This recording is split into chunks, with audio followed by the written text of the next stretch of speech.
Hello Year 5, Mr. Dice here again. It's the third of our pieces of work on collage, and this week we're going to build upon the fantastic work that you did last week.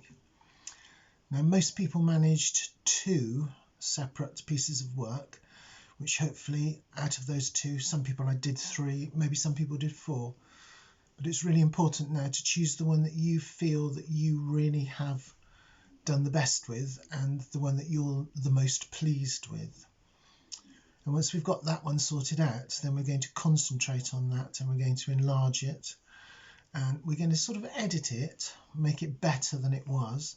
And we're also going to embellish it. We're going to add things to it, either drawing or with things that we're going to stick to it.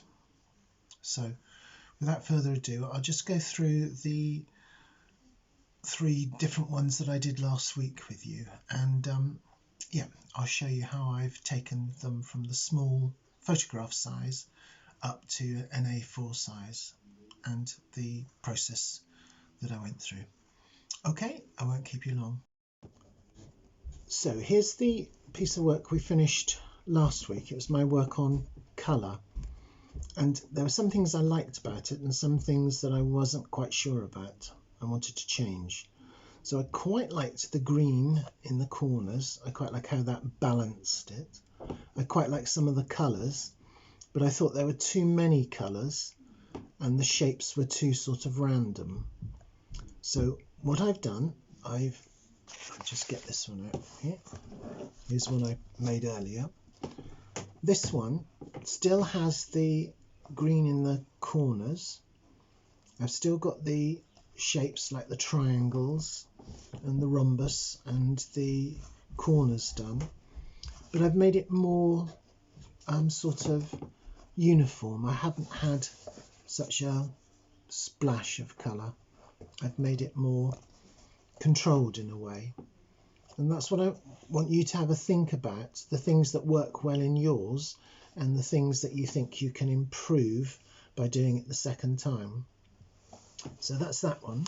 If I show you the work that I did on the line, and I quite like that, although I found this bit at the bottom I thought that I could probably improve upon to make it stronger. I loved the black and white zebra striping we've got here, and I loved the strength of the movement across, but I wasn't sure about this here.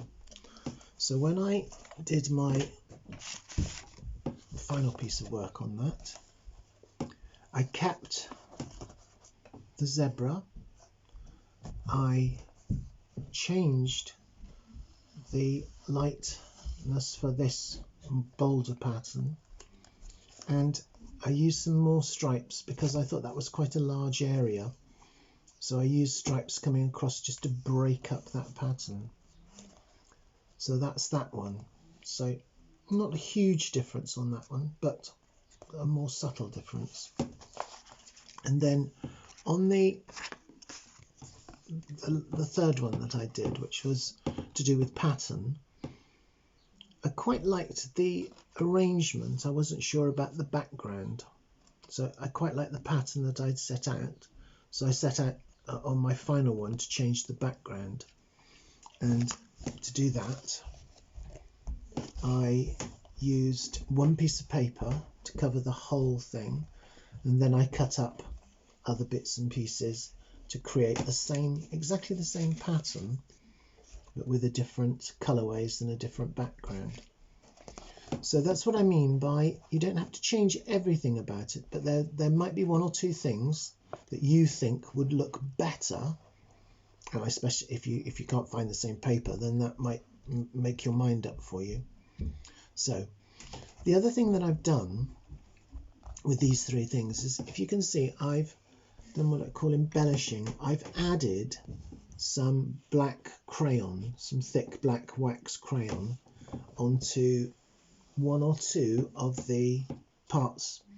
Now I haven't gone overboard with that. I've done 1, 2, 3, 4, and this one 5. I've done 5 of the triangles, not all of them, And I've also just done quite an intricate little pattern going backwards and forwards with a wax crayon there. And that's just enough to take that from this sort of thing to that thing. And you do that by not doing too much. It only needs one or two little extras with that. You probably noticed on this one, the extras I did here, again I've used black crayon, wax crayon, and I've just done a rotating pattern across there, which sort of fits in with the other things that I've done, but it changes it, and hopefully for the better. And on this one, I've used a line that's taken me around these major areas or blocks of colour.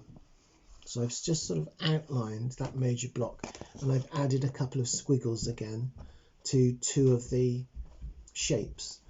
Now again, you don't want to do too much. If you do too many, that's going to spoil it. A few will make it better.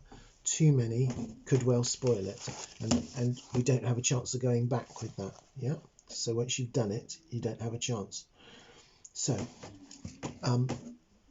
three things to do: choose your best one, the one that you're most pleased with, the one that you want to work up into the larger shape.